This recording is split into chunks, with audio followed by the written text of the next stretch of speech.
Baiklah, balik lagi ke jurus humor yang berikutnya. Lagi-lagi gue mesti ingetin, ini diambil dari buku Anatomi Lelucon Indonesia, buah karya dari Pak Darminto M. Sudarmo almarhum. Ya, dan ini video ini 14 seri memang gue persembahkan untuk beliau untuk mengangkat pola pikir beliau. Karena waktu gue S2, tesis gue menggunakan pendekatan 14 jurus humor ini, ya. Buku itu memang layak untuk dibuat sebagai bahan skripsi. Jadi kalau teman-teman mau nulis buku, mau nulis skripsi, jurnal, tesis atau yang lainnya, itu bisa menggunakan buku ini sebagai dasar awalnya. Selebihnya memang lo harus cari jurnal-jurnal lain untuk melengkapi sebenarnya. Nah sekarang kita masuk ke, nah ini agak beda nih. Ini kayaknya makin kesini makin gak umum nih. Olah logika kemarin, analogi, kemudian unggul pecundang. Yang hari ini kita ngebahas yaitu surrealisme. Ini nggak semua orang bahagia nih, ya. Gue kasih tahu aja nih, nggak semua orang bahagia mendengar kata-kata ini, yaitu surrealisme. Ini lengkapnya adalah Magic and Surrealism atau dunia nirlogika. Makin kesel yang denger tuh. Nirlogika tuh apa coba? Jadi meloncat dari makna-makna yang udah disepakati. Kalau dulu kuda itu kuda itu larinya kenceng, ya. Tapi begitu kasih sayap, kuda itu bisa terbang. Nah ini dunia nirlogika nih, yang nggak semua orang bisa nggak semua orang bisa memahami. Mirip kayak dongeng sih ya? Enggak sih. Kalau dongeng itu jelas-jelas memang rekaan ya, karangan. Kalau ini bukan. Kalau buku kira-kira kayak buku-bukunya Alfred Hitchcock, ya. Atau kalau novel-novel itu kayak novelnya Iwan Simatupang, kemudian Putu Wijaya. Nah, karya-karya sastra tuh.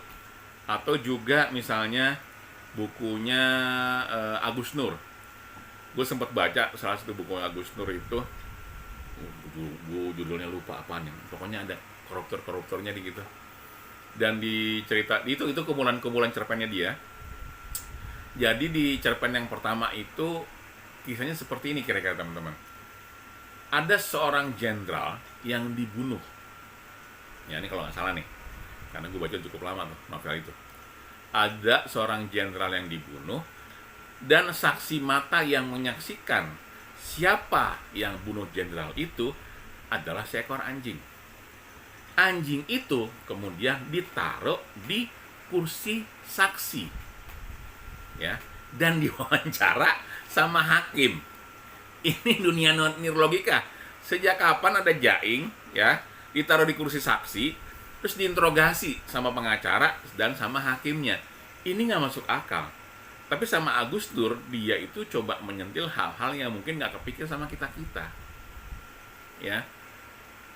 Banyak karya-karya sastra yang pakai pendekatan humor menggunakan surrealisme ini.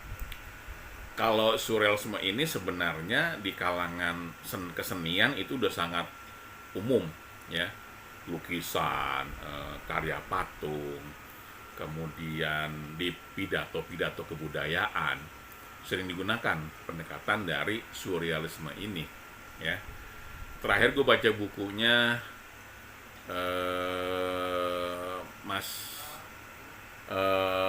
siapa gue lupa namanya itu, belakang Martin Suryajaya, ya. Judul bukunya udah aneh tuh. Seni untuk berpikir hancur lebur. Nah ini terus terang aja buat gua, seni berpikir hancur lebur ini jadi sesuatu yang agak-agak aneh. Kenapa? Kok seni berpikir tapi hancur lebur? Atau ada buku yang judulnya adalah apa sih namanya itu, seni untuk bersikap bodoh amat.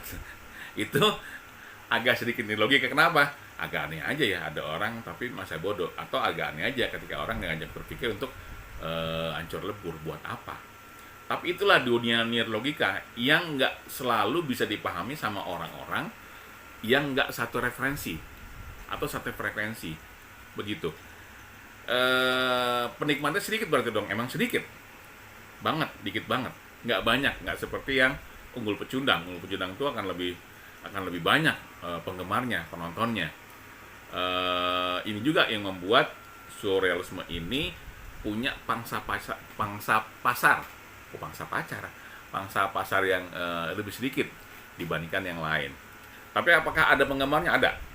Karena gue juga salah satu penggemar humor jenis surrealisme ini. Meskipun memang gue harus bilang terus terang, untuk humor-humor surrealisme ini biasanya ditemui di cerpen-cerpen sastra atau novel-novel sastra, atau bisa juga ketemu di naskah-naskah teater kuno. Teater modern juga ada, deng, ya. Tapi lagi-lagi ini tidak mudah untuk dipahami oleh penonton yang tidak punya referensi ke arah sastra, ya. Berarti gue bukan bilang gue keren lo, enggak, bukan gitu. Kan ada aja ya orang-orang yang mungkin secara pendidikan tidak tinggi tapi dia penggemar sastra dan cara berpikirnya luar biasa buat gue, ya. Cara berpikir yang tidak semua orang umum bisa memahami. Nah, teman-teman sekalian, ada nggak sih komedian yang membawakan naskah surrealisme ini di atas panggung? Ada tapi nggak banyak, ya. Ada tapi nggak banyak. Yang menggunakan pun biasanya dia akan lihat yang datang siapa. Ketika ada orang membawakan sebuah baca cerpen yang ada unsur humornya, tapi humor surrealisme, ya penontonnya harus siap untuk bukan tertawa terbahak-bahak tapi tersenyum, ya. Karena humor surrealisme ini memang butuh pemikiran, bukan langsung disampaikan langsung ketawa, enggak. Dia butuh waktu. Apalagi untuk orang-orang yang mungkin tidak terbiasa melihat karya-karya yang sifatnya surrealisme. Tidak bermaksud merendahkan, sama sekali enggak, karena memang gue harus bilang ini jenis humor yang tidak semua orang suka, gitu. Tapi ketika lo suka sama jenis humor ini, ya nikmatin aja. Apakah berarti kalau gue suka gue hebat? Enggak juga. Gue nggak bisa bilang gitu.